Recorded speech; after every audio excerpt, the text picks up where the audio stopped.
Good evening. Tonight I'm going to talk a little bit about Japanese knives, balance points versus German knives, how to slice an onion, but the practical parts of this. You know, a German knife, this is a Wüsthof slicer knife here, and the key difference between Japanese knives and German knives is the balance point. The balance point on a typical German knife is somewhere right in here, you know, back in the handle in that spot. So when you hold it, in order for it to balance properly, you hold it like your sword, like you're going to wield it. When you get into a Japanese knife, the Japanese knives balance in the blades up in here.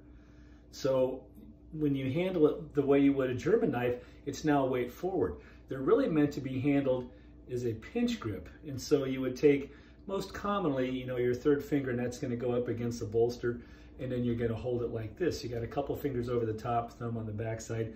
And this way your balance point is right over where you're holding it, and it's more a part of your hand the way it works, as opposed to one of these where the part of your hand is really out. So this is meant for slicing beef and that kind of thing, which these can be used for just fine, because this is a general kitchen chef knife. But if you take the chef knife, which this basically is compared to a German chef knife, this has got a longer back end, so that it's a little bit different. But still, the German chef knife is going to balance up in the handle, and this knife here is going to balance out in the blade. So this is really adapted for using this kind of a hold here. And for the practical side of it, when you're cutting, if I'm going to cut a roast or something, you know, I'm going to use it from the back end. And, you know, or if I'm going to slice through a pork belly or something that I'm going to cut for you know, one of my other videos is making some chili verde. You know, that's how I would use it. But for cutting vegetables and so forth, which a general chef knife is often done, you really want to be more in the pinch grip and a little more precise.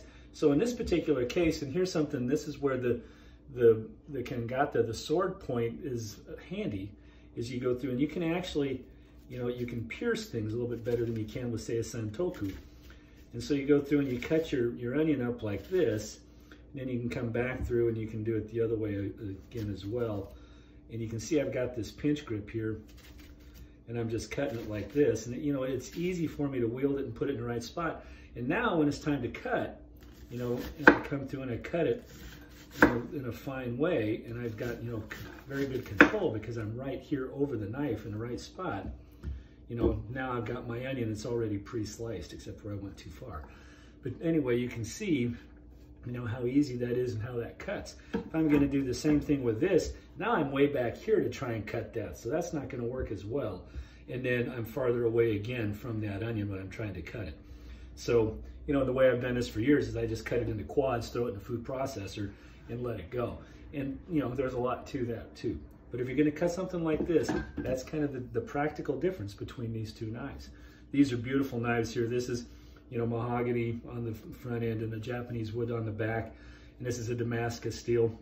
This is made by, I'm not sure I can pronounce it right, Sake is, I think, the name of the city, in Takayuki.